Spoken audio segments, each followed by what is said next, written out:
Hello everyone, welcome to a tutorial on the Datapack. I keep getting asked in my Discord server how to do certain things, and so I decided that I would just make a video that's completely up to date with the latest version of the Datapack. So you go to the Planet Minecraft page and you download it, which I've already done, so I'm not going to. You can have a look at the patch notes and stuff. But once you have it downloaded, you can either import this into a new world or create a new world, which is what I'm going to do for this video. So create a new world. I'm going to set it into creative mode just so I can get things more quickly and stuff. And then if you go to more, like the more options tab, press data packs, open pack folder, and you just want to put the data pack folder into there and it'll pop up here. And then you just click this over and press done. And then we can create the new world. I'm just going to name this tutorial. There we go. Just let this world load and I'll come right back.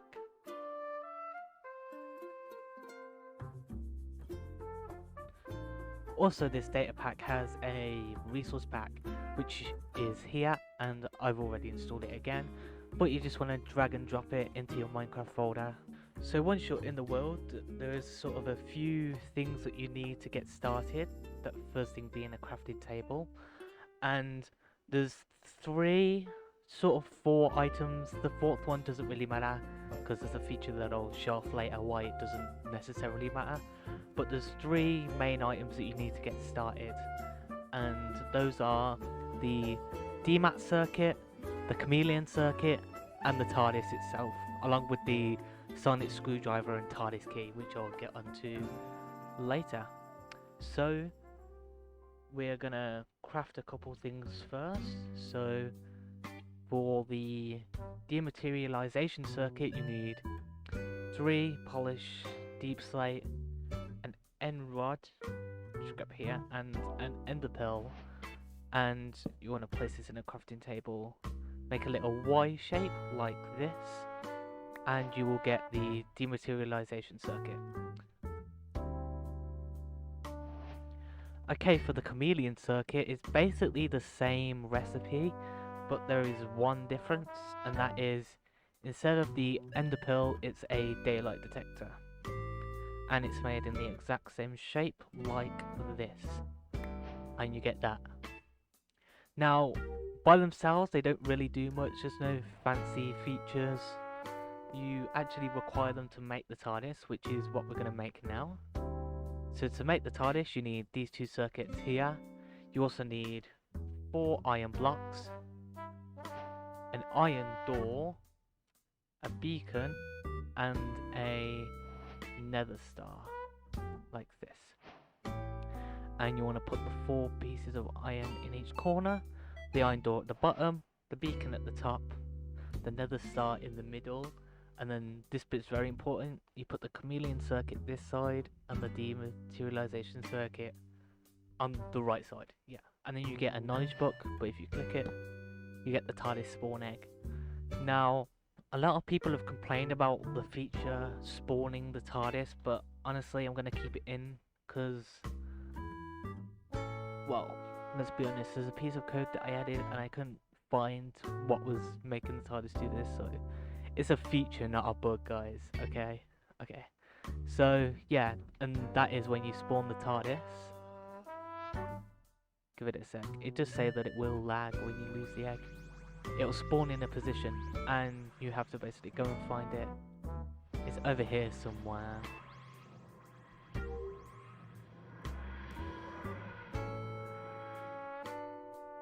Oh, there it is. Yeah, it'll spawn in sort of a small radius around the player. And then if we give it a sec, it will tell you the exact coordinates that it spawns at. This bit does take a little while because if I did it any earlier, it would not tell you where the TARDIS was. But yeah. Now, the next 2 items we need are the sonic screwdriver and the TARDIS key. Okay, the way you make the key is you need 3 iron, like this, and an ender pearl. and it is made like this. We place the iron like this and the ender pearl like this, and we get the TARDIS key. Okay, and to make the Sonic, we need an echo shard, a stone button, and a stick. And it is placed in the crafting table in this line, like a sword, and we get the Sonic screwdriver. So, to start off with, you don't need the TARDIS key to get into the TARDIS. You just walk up to it and click, and you'll see this lovely image of the interior here. This was to get like a sort of bigger on the inside effect, and I'm pretty happy with this. So, let's just walk right in. At first it will lag, that's because it's loaded the interior for the first time.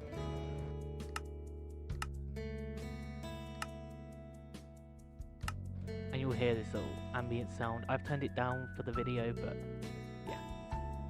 Also with the door, it stays open, so make sure to close it. And I'll show you why and what happens if you don't close it.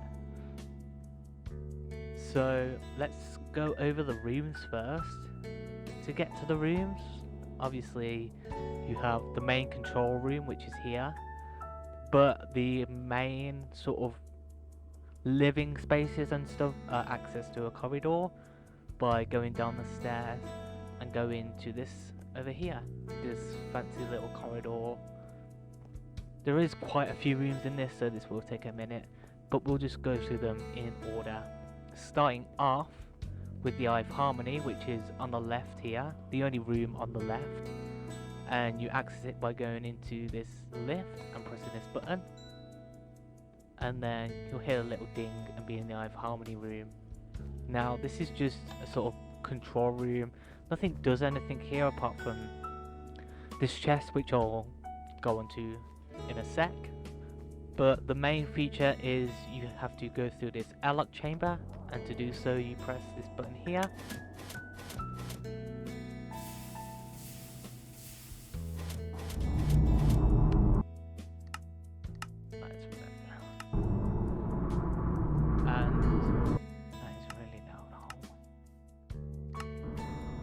And you will get this really loud sound, so be prepared. But this door will open and then you walk through. And fun fact, that sound is an edited version of I think it's the sound of a black hole or something that NASA uploaded to their YouTube channel. Just a little fun fact. Neat little Easter egg, if you would say so. But yeah, you can see the star, it's a blue star, nothing too fancy, just a little bit of originality.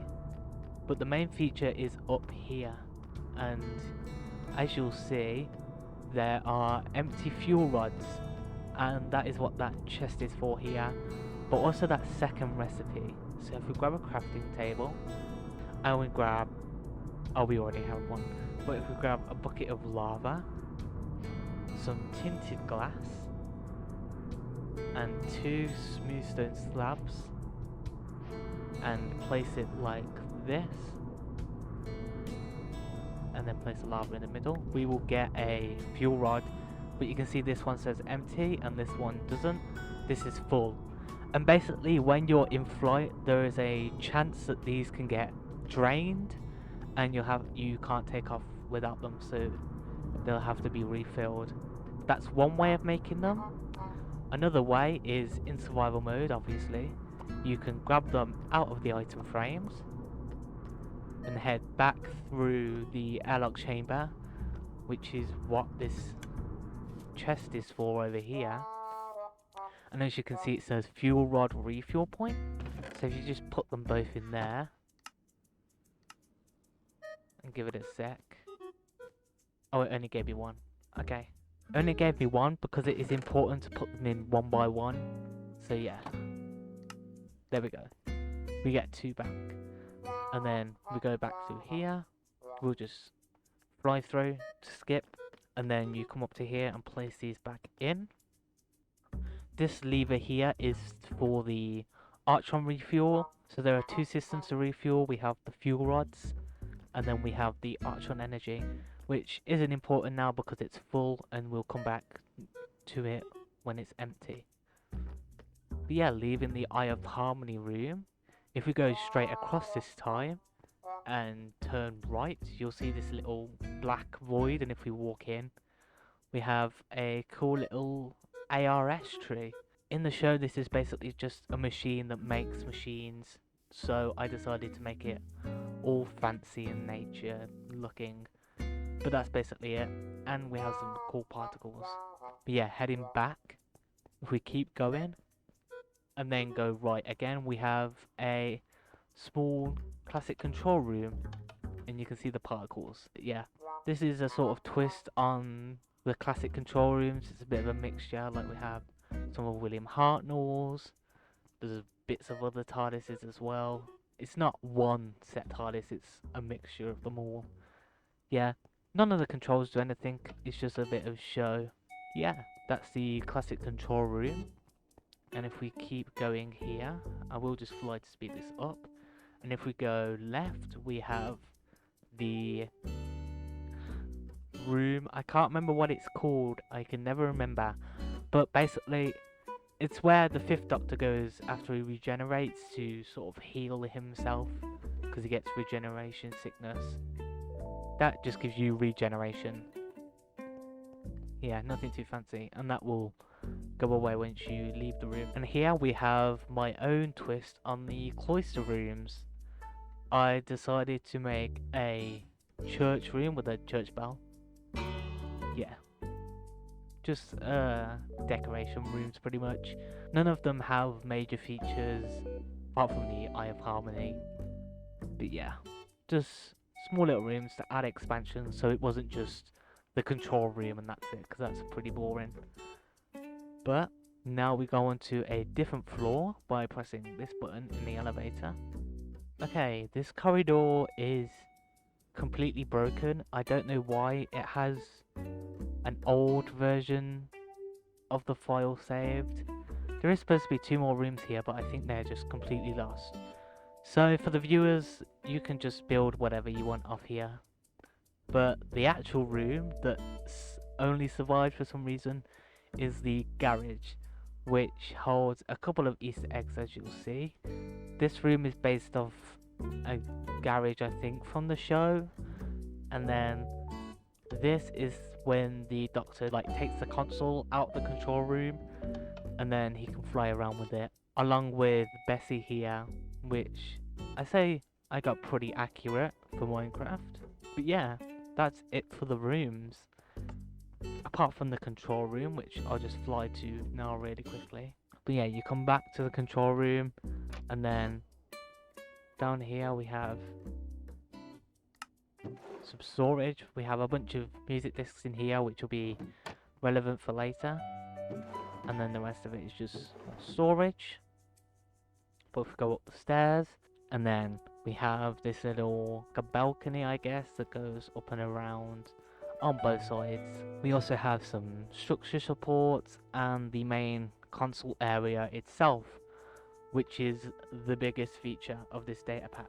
So to start off with, we have these chairs here, which you can actually sit on, and this is all 3D modeled by myself. Apart from this jukebox, I didn't make that, that's a mod that I'm using.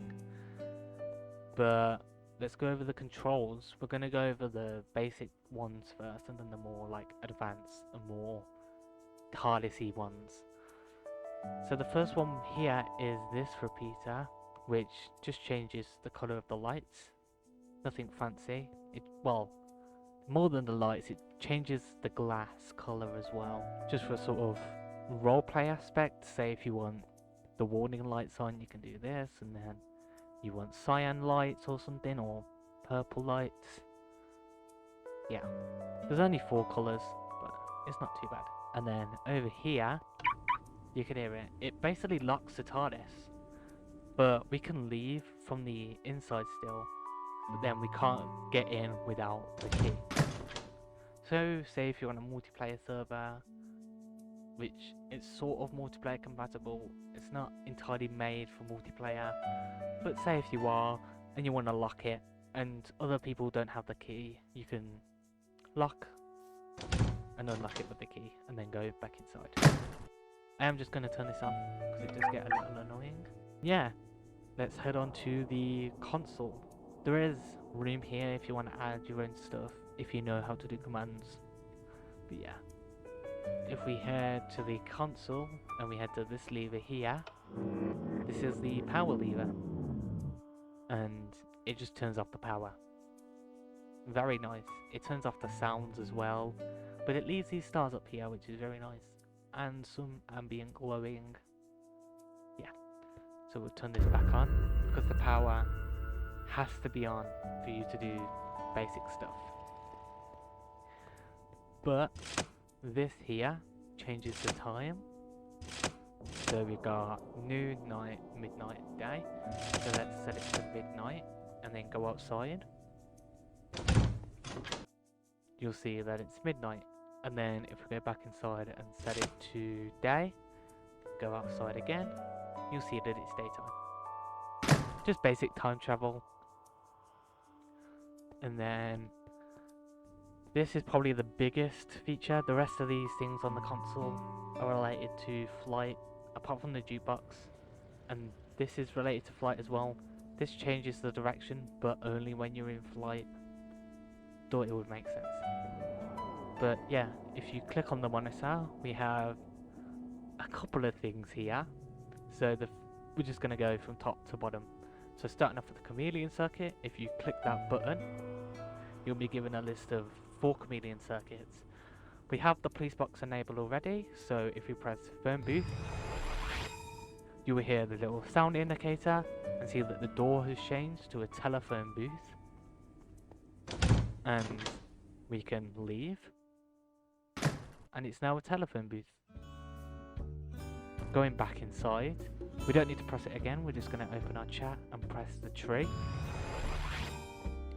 Now this won't work where we're landed for now, but we have a tree chameleon circuit. I'd say that blends in pretty well. It's not like shaded properly, I guess, because it's an entity, so there's not much you can do about that, but it's good for blending in. So yeah, and then there is one more, and all of these have interior images, by the way, but there's one more, and that is the TT caption. And then we'll go outside, and then we have this. This is based off the Hellbent episode. That is all the exteriors. I'm going to switch back to the police box because I like that one.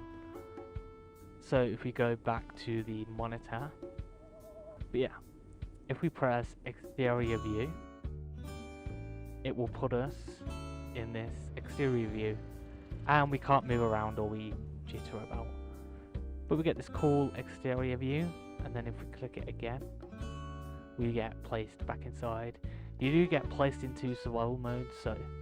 But now onto flight. This is basically the exterior view, but you can move about. So if you just press it. Oh, also this pops up where it wants you to go into the third person because of this. Also, I don't know why the sound has stopped working. There is supposed to be a sound here, but it's a bit broken. But as you'll see, this is just creative flight, and a TARDIS just spins behind you. We'll just go over to here. There is a little bit of a delay from the exterior and the player because it's a teleport command. But yeah, we'll just fly down here. And it does push you about for some reason. I don't know why. There's a weird bug. So we'll just press flight again to get out of it. There we go. And then we have a couple more things left. This is for flight, so I'll show this off later. This is the environment checker, and if you press this, it will give you the nearby entities of the TARDIS and the biome that you're in related to the Minecraft tag. So if there's like zombies and that outside, it will say that there's zombies outside and whatnot. Just something cool. These next two are for flight, so I'll go over these in a second. This is HADS, and this activates I believe this only works for arrows, so if you shoot an arrow at the TARDIS, I'll probably show this off last, but if you shoot an arrow at the TARDIS, it'll move somewhere to turn this off. And then shields, if we turn this on, we can go outside for this one, and you'll see this cool blue effect. And basically, if we just spawn a creeper down over here, go into survival mode, if it gets close to the TARDIS, it will get frozen in place and explode apparently. Yeah, it'll just get frozen in place. It's nice and cool. But yeah, that's it for the shield, so we'll head back inside and turn it off. By the way, the monitor only works inside the TARDIS, so if you do this in the overworld, it will break some stuff. So I say we go on to flight. So the basic things we need for flight are this handbrake here, the direction panel, this coordinates and dimension panel are these three here, and then the flight lever. So just move over here. Let's move to the other side of this island. So you want to get the coordinates of where you want to go. So we'll just, I like to use the set block command because you can copy it. So we'll head back into the TARDIS. And this is a pretty complex thing. If you ignore these, this is Axiom being annoying. So the way this coordinate panel works is at the top here you have X, Y, and Z. On the right hand side you have 1, 10, 100, and 1000, and that is the increments. These two buttons at the bottom are whether it's a negative number or a positive number. And then here you have 1 from 9. This button here is to set the coordinates, and this is to reset it. So we'll show that off now. So we want to go to X 166. So press X, we press 100, and we press the 1. We want to make sure it's a positive. So see how we made a mistake? If we press this, it will reset, and it will reset depending on which one you have clicked. So we press 100, we then press positive, and then press 1. So we have 100, and then we press 10, and press 6, press 1, and then press 6. And now we move on to the Y, so we press Y, and we need to do Y63. So we press 10 and positive, and then we press the 6, and then press 1, and then 3. And then for Z, we need to do 43. So press 10 again, press the 4, press 1, and press 3. There we go. Now we leave this until we take off. If you press this button, it will say that we can't move to the set location. It's because you have to take off first. Also, a neat little trick, if you want to see your previous location, you press this, or your current location even, you press this comparator, and then press it again to show the set coordinates. And then this will come on to later, because this is for dimensions. So, I think I'm going to go through the faults now. So, the first fault is to do with the door. So if we press, we'll turn the handbrake off real quick. We'll come back to this, don't worry. But if we press this, it'll say error, check fault locator.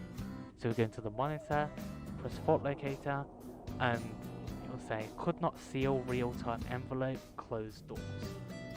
So you go close the doors, and then you can take off again and whatever. Next one we have is to do with the fuel rods being empty. So we will just give myself some empty fuel rods. We'll also pick up the full ones. So we'll place, and if any of these are empty, they usually get emptied at the same time as each other, so it doesn't really matter which one is empty. But once these are empty, if you try to take off, it will say that error again. And if we press it, it will say fuel rods empty, please refill. So you go to the Eye of Harmony and refill them like so, and that one is done. And finally, it's to do with the handbrake. So when you land, you turn the handbrake on. There's no sort of side effect to this, but it's just an aesthetic thing. But when you turn it on, you get the particles, and if you try to take off, it'll say it's a fault, and it'll say handbrake engaged. So you disengage it, and now we're all set to take off. To do so, you just pull this lever. We are going to turn the sounds down a bit because it does get quite loud. And yeah, enjoy the show. So you'll notice the rotor goes up, the lights spin, and there's a shake. Also, when it's shaking, you can't sit down because it will kick you out, no matter how hard you try, so don't worry.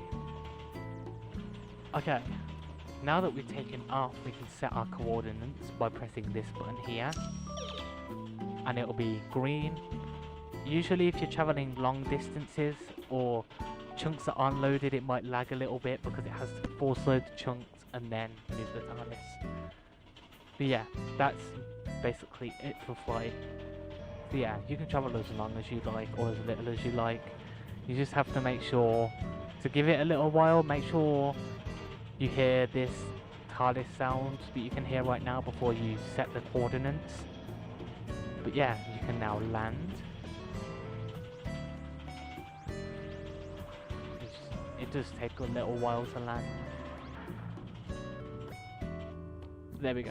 Once we've landed, the lights will turn back on and then this will stop spinning, and then you're free to go outside and you'll see that we've moved. And it's also night time. Okay, now so manual land is what we're on now, and then if we turn on automatic land, you'll see that it activates protocol 116, which is a reference to the show. If you look at the top of your screen now, you'll see a boss bar that says flight progress, and we're going to show this off going to the nether actually. So we want to go to these exact coordinates still, but we want to change the Y, and we probably want that to be, we'll do 263 just to show off dimensional travel. We will end up on the nether roof, but with the nether, it is preferred that you get the coordinates you want to land at first, or know like an empty area, or you will spawn in a wall and you'll be trapped inside until you move. But yeah, we'll just take off. There we go. And you'll see this boss bar slowly fill up. It does take a little while, but not like too long where it's boring. So we'll wait until we take it off. And now with dimensional travel, you want to press the button so it says the nether. And if you know it worked, it will lag a little bit. But then once you set the dimension, you want to press the set location button. Because basically it takes you to the center of the nether first at 0, 0. And then you want to travel to your coordinates. So we'll just give this a little second and I'll come back when it's towards the end. Actually really quick, we're almost at the end, but one thing I want to go around is this.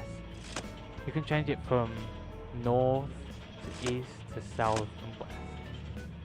I don't know why, sometimes it's working, sometimes it won't. I think that's to do with this bouncing up and down and stuff, but we'll just keep it at north.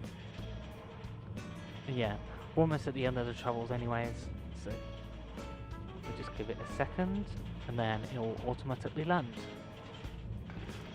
There we go. So it just basically sets this. Everything here is ran on functions and it just runs the function to set that back. And we'll wait until we've landed.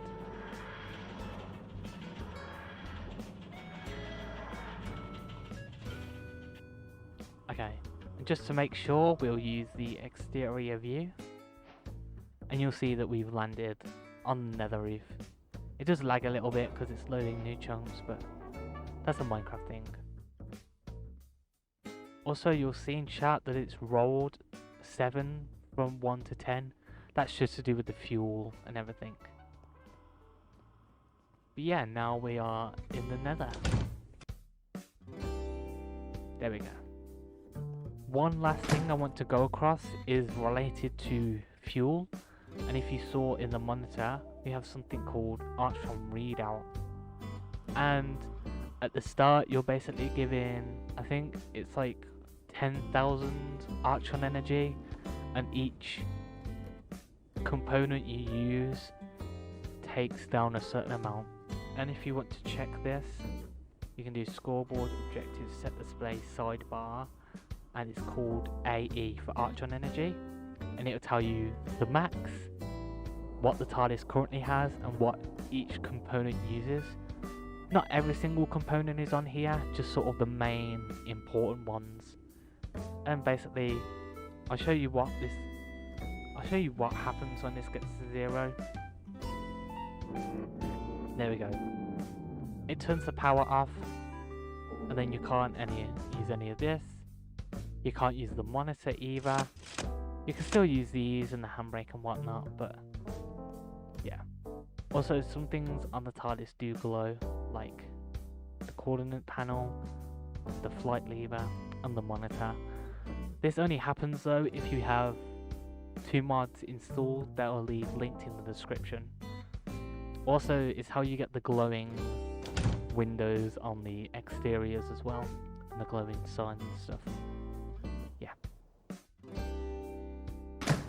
But this is what the lever in the Eye of Harmony is used for. If we just flick it like so, it will just set it to max. It's a bit of a cheaty way, but I didn't know how to fully implement. I was going to do stuff with slime chunks, but I don't think you can detect slime chunks, or if you can, I don't know how you can. So it just sets it to max for now, and then you have to turn the power back on manually. So one last thing with the TARDIS, which is to do with these music discs, which we'll just grab Relic for, and that is if you come to this jukebox and play it, it will switch between the lights, and that is called disco mode, and that is really loud. There we go. That's it for the TARDIS. Just a way to travel around your world pretty much.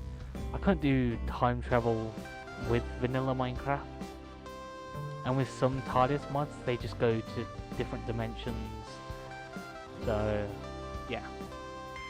Anyway, I'll stop playing that now and then put it back in here. But yeah, that is it for the TARDIS. Now I'm gonna go over the sonic screwdriver. So to activate the sonic screwdriver, you press the offhand key and it will extend it, and it'll pop up some things in chat. I'm just going to do that again. There we go. So there's only a couple things for now. I believe it works on candles, but if we just press this... Oh no, I was wrong. Okay. It only works on redstone lamps and campfires. There we go. It turns them on, also turns them off. It also works on soul campfires as well, but yeah. It can also locate the TARDIS, which basically just makes it glow for a while, I believe. Yes. And it also summons the TARDIS. So say you're too far away that you can't see the TARDIS glow, or you can see that it's really small and can't be bothered to move, can't be bothered to get to the TARDIS, you can just summon it. So if you give it a second, it should do something soon. There we go, we can see it taking off. So if we give it a minute or two, it is best to say standing still when doing this. There we go. And you can see when the TARDIS is here. If we give it a second. There we go. Also, there's no way to get rid of this. I tried with commands and stuff. It's just not possible. Yeah, this is what the TARDIS looks like rematerializing. It is the same for all the exteriors, they each have their own animations. But yeah, that is pretty much it for the data pack. I did sort of leave this on a unfinished hiatus Hi, it's Addy from the edit here. Basically, the last minute of this video, the audio just went completely mad, so I'll just explain it here. Basically, it was just in short me saying have fun with this data pack and that I won't be updating it, and if I am to make another TARDIS data pack, it probably won't be as much as this, but it not for a while because I'm working on other projects like the mod. I also want to make videos on other games. But yeah, that's it. This tutorial is the most recently updated one, so don't go in my Discord asking how to do certain things because everything isn't explained in this. But thank you so much for watching, and I'll see you in another video. Bye for now.